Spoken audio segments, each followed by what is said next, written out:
Airtel কোম্পানির actually মালিক তার ফ্যামিলির পিকচার আপনাদেরকে দেখাইতেছি। এয়ারটেল কোম্পানির মালিকের। তো গাইস আমি আপনাদেরকে প্রথমে কয়টা অ্যাকচুয়ালি স্পেশালি আপনাদেরকে আমি ছবি দেখাবো। অ্যাকচুয়ালি ছবিগুলো অ্যাকচুয়ালি আপনারা অনেক মনোযোগ দিয়ে অ্যাকচুয়ালি দেখবেন। আমি আপনাদেরকে প্রথমেই দেখাইতেছি। তো দেখেন এটা কেরা, দেখেন স্ক্রিনের সাইডে দেখাইতেছি, এটা হলো জিও কোম্পানির মালিক।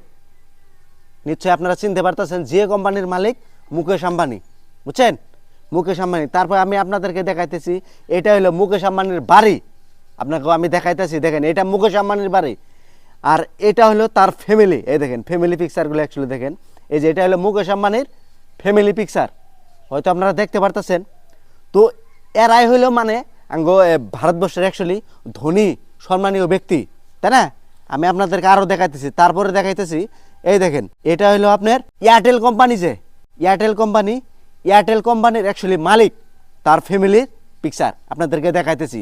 এয়ারটেল কোম্পানির মালিকের তার ফ্যামিলি অ্যাকচুয়ালি কীরকম আপনাকে আমি দেখাইতেছি। তো আপনারা দেখতে পারতেছেন স্ক্রিনের সাইডে।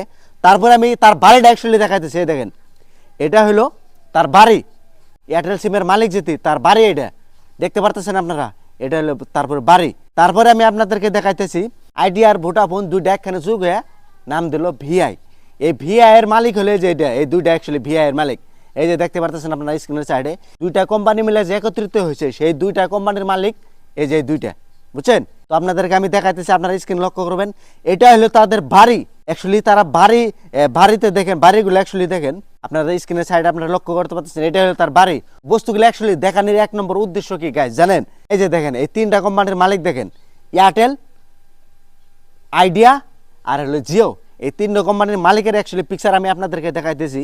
ভারতবর্ষের অ্যাকচুয়ালি সিম কোম্পানি যে আছে, সিম কোম্পানির মালিক এরা অ্যাকচুয়ালি মালিকগুলা দেখেন অ্যাকচুয়ালি বস্তুবাণীর রেট যে এত পরিমাণে বৃদ্ধি করতেছে, হয়তো দুই একদিন ধরে আপনারা নিউজে পাইতেছেন রিচার্জের মূল্য অ্যাকচুয়ালি কমাই দিছে কোনোভাবে কমাই দিছে।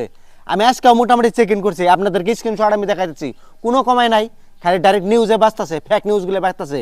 তো এরকম বড় বড় মানুষগুলা যারা অ্যাকচুয়ালি এরকম বড় বড় লাইফ স্টাইলে চলে, এরকম উন্নত মানের বাড়িতে যারা চলে, অ্যাকচুয়ালি তারা দেখেন। আর আমরা একটা রিচার্জ করার জন্য আমরা গরিব মানুষ সারাদিন কামলা দিয়া আমরা 300-350 টাকা রিচার্জ করি।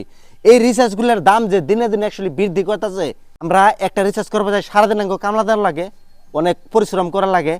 আর এই মানুষগুলো অ্যাকচুয়ালি কিছুতে গরিবের যেটা কষ্ট, এই কষ্টটা অ্যাকচুয়ালি মুকেশ আম্বানি বুঝবো না, এয়ারটেল ভোডাফোন এগুলার কোম্পানিতে কিছু মানবে না। গরিবের দুঃখ এগুলা কিন্তু তারা বুঝবো না।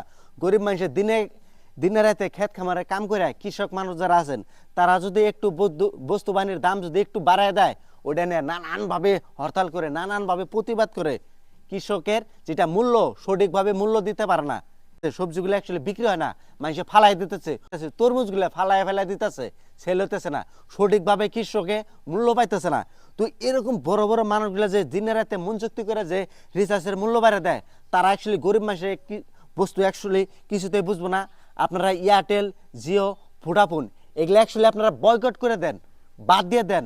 ভিআই, জিও, এয়ারটেল এগুলা সিম একদম বাদ দিয়ে দেন, জিও সিম একদম বয়কট করে দেন। তাদেরকে আবারই বলতেছি, কৃষক মানুষের রক্ত ঘামানো, রক্ত খাইটা খাওয়া পয়সা, তারা এই পয়সার মূল্য অ্যাকচুয়ালি সঠিকভাবে দিতে চান না। আপনারা ভিডিওটা প্রচুর পরিমাণে শেয়ার করেন।